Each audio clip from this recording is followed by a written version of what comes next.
Isatti ijoollee dubaraarra ga'u akkaan hamaadha jedhu. Ijoolleen kun yeroo darbe biyyarraa kan dhufanii jedhu. Ijoollee biyyarraa geroo fidanii jedhan dallaalli Aishaa jedhamtu Harargee irraa, Fadiilaa Jimma irraa, Abdusalaam Arsii irraa jarri kun waliin ta'uun dalagu jedhu. Ijoollee biyyarraa erga fidanii mana tokko keessatti walitti qabanii kaa'u. Gatii ol kaasanii himatu jedhu. Gatii waan ol kaasanii himataniif madaamiin isin fudhatu jedhu. Ijoolleen hanga ji'a 9 mana keessa turu. Uffata jijjiirratanu sin qabanu. Nyaatas gahan argatanu. Fooliin keessan hin xiraaha jechuunis itti lolti jedhu.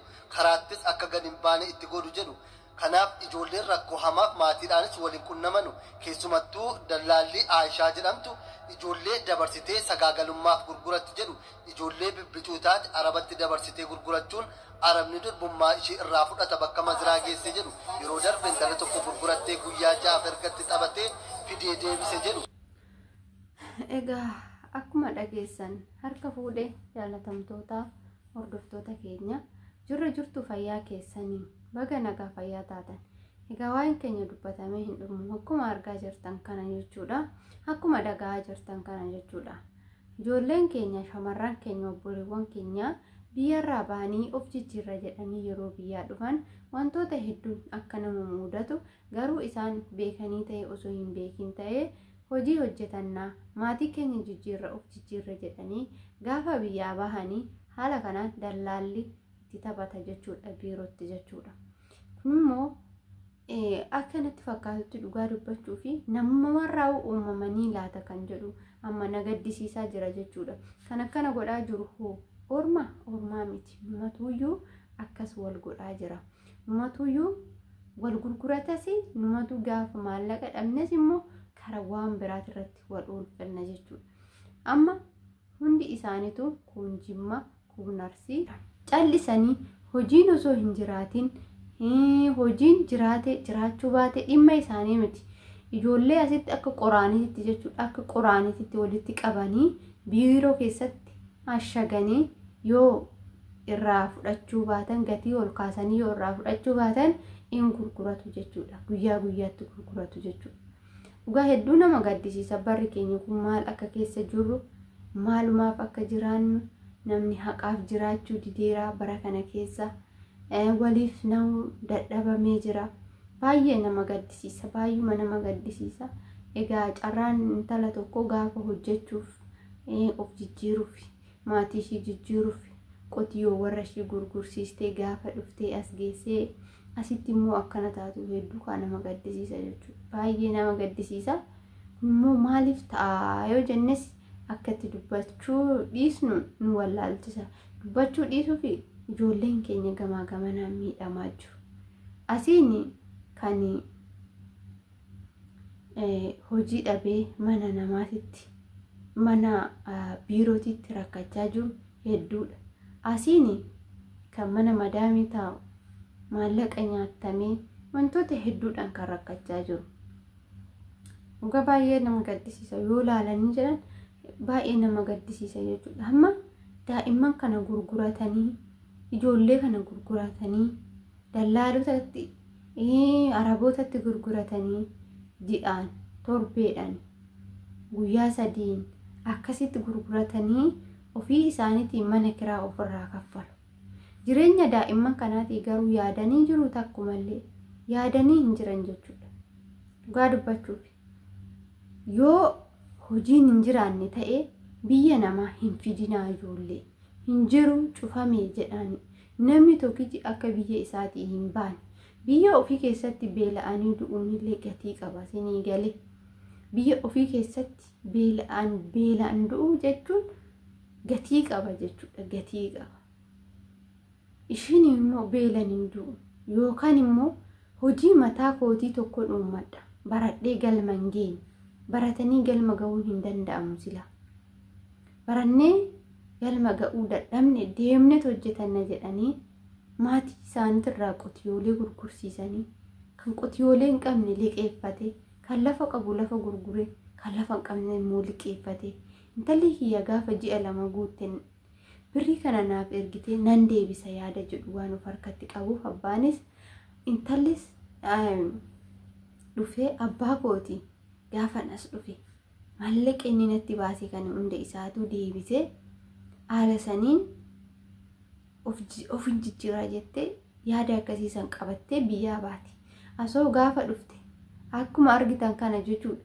Akka quraanii walitti sabassabanii ijoollee itti taphatu jechuudha. Nyaanni hin jiru, uffanni hin jiru, dhiqannaan hin jiru. Yoo isaan dhiqatan bishaan gannaxxan jedhuuni, yoo isaan filatan maaliif filattu jedhuuni, yookaan immoo yoo dhiqadhu jedhuuni saamunaan hin jiru. Gaafa isheen bishaaniin dhiqattee dhufte immoo yoo hin ajoofta jedhuuni. Waa hedduudha jechuudha. Kana kan raawwachaa jiru immoo Arabaa miti. Ani waan hin argeeffannu Arabaa miti barkan kana hojjechaa jiru. Kana hojjechaa jiru Itoophiyaa nama jedhama. Kuwan nagaadhaan jiraatu jechuudha. Ani Filiippiinii jettu, Indoneeshiyaa, uummanni biraa kabaja qaba. Sarratanyaan isaaniis kabajaan fudhatamti. Yoo balleessas jiraate dafanii deebisanii biiroo ishiitti deebisu. Yoo madaamidhaan sol ta'uu baate dafanii biirootti deebisu.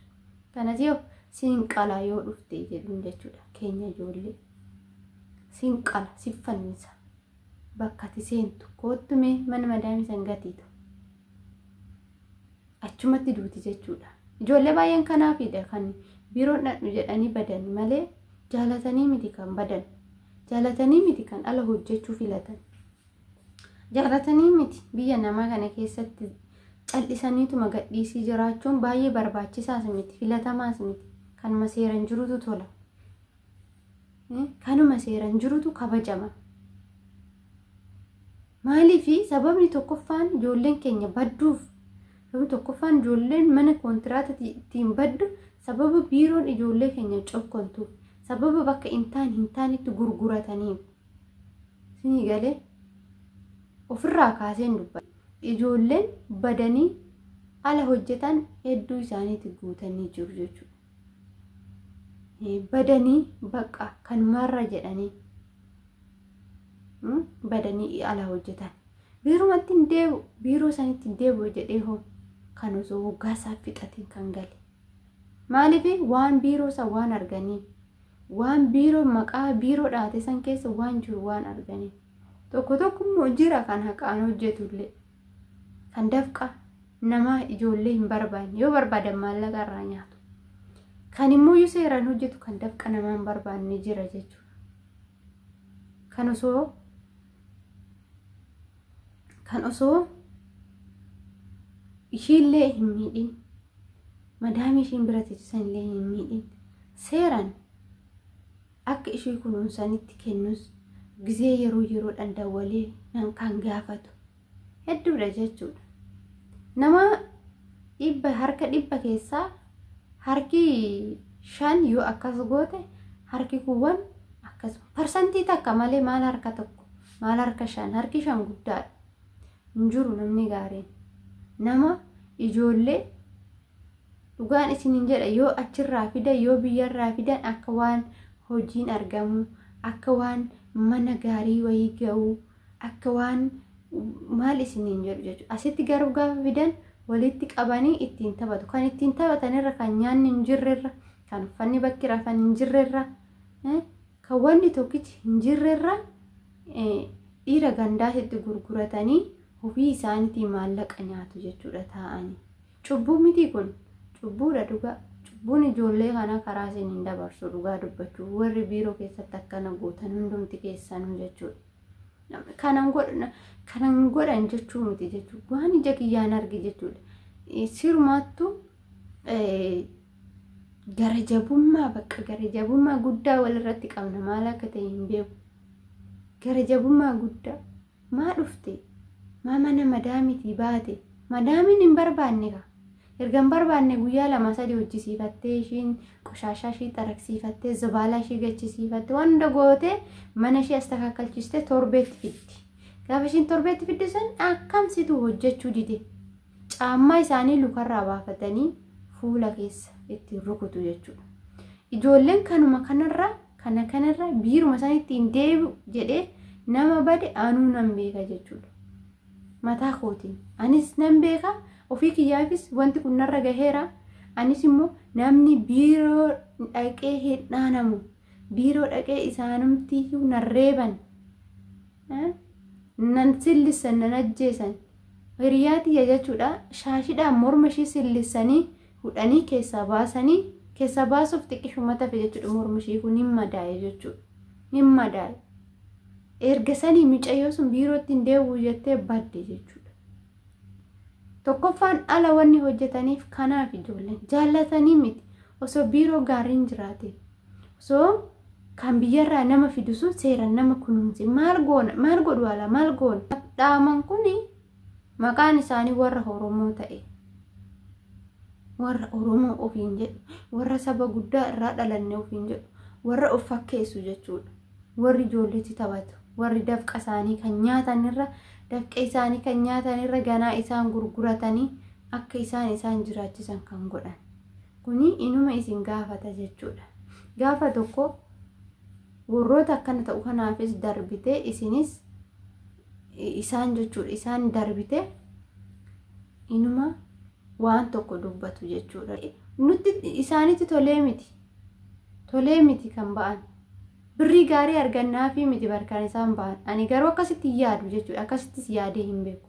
Maallaqa gaarii irra amala gaariin naa caalaan maallaqa gaarii irra nama gaariin naa caalan dasna jedha nama gaarii wajjin jiraachuun maallaqni yaada isaati hin dhufa hin bada biyyattis nan argata maallaqa biyyattis barinuma argata namni guyyaatti jechuudha qansiraa gaafa oolee qansiraa kan jedhamu guyyaa hojii guyyaa jechuudha hojii humna inuma argata inuma osoo nyaati namni hin bulu jechuudha Itoophiyaa keessatti illee taana garuu hoo maaltu jirare hojjennee of jijjiirrannaa lafa bitannaa kaan godhannaa mana ijaarrannaa maatii keenyaaf waa xiqqoo goona jedhanii gaafa biyya ba'an gaafa as dhufanii wantoota akkanaa kana irratti raawwatu jechuudha. Rabbii guddaan isin haa gaafatu waan biraa homaa wanti isin hin jiru tokko illee hin jiru waadhi ijoollee sanaa isin haa gaafatu gaaf tokko irraa gaafatamuudhaaf teessu jechuudha. Akkanatti naftan irraa gaafatamtu hundi keessan mataadhaan jechuudha waan har'a hojjettan kana borutti hin gaabbitan fakkaattu. Dhugaa dubbachuuf baay'ee nama rarran ijoollee kana akkuma argitan jechuudha. Yoo kana laalanii kan biyya akkan dhufne yoo jedhani akka waan nuti isaan argitanii beekatiif achitti isaan dhoowwinuuti jechuudha. Yoo gaafatanoo biyyi banaa jira akka eebelu deemte akkas jedhanii jechuudha. Ijoolleen hojii jira jedhanii gaafa as dhufan bilaashumatti jechuudha haala kanaan miidhamtoota ta'anii jiraatu jechuudha. Nyaanni hin jiru, uffanni hin jiru, saamunaa wanni ittiin dhiqatan hin jiru. Wanni uffatanii rafan jiru namni kana hunda baay'atu hin jiru jechuudha. Infidu inteechisu guyyaatti nama meeqa seessisu nama 10 ol seessisu jechuudha. Yoo deeman namni lama achi keessaa deema guyyaa guutuu biiroo san keessa taa'aa oollee kan dhufe hundinuma laala akka horii bitanii jechuudha. Akka horii bitaniitti jechuudha barnu gurguratu horii laalanii itun hin hojjettu maal beekti hin beektu jedhanii jechuudha. Horiis maal jedha kuffoon qaba ilkaan qaba maalii jedhanii bitu jechuudha laalanii. Nama saala saniin gurguratu jechuudha. Gaafa akkasitti dhabanoo gadi baasanii gurguratanii dhiiraaf gurguratanii dhiiratti gurguratanii ofii isaaniitii mana isaanii taa'anii maallaqa nyaatu jechuudha. Argaa kana bicha iddoo hin taanetti fa'a galchu.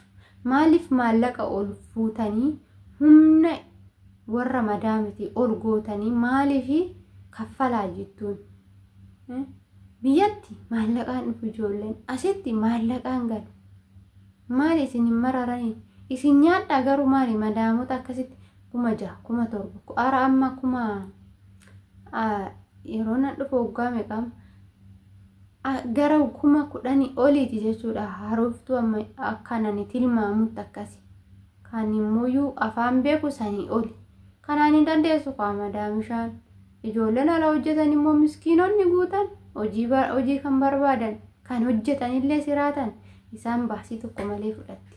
Isinoo kan seeraan fiddan asitti dhiira gandaa itti taphachiistu maa fiddu? Hin dhiistanii yaa ta'an maatii isaaniitirra haadhaaf abbaa isaaniitirra yoo ta'anii haadhaaf abbaa isaaniitti bishaan qeecaanuu gaariidha jechuudha.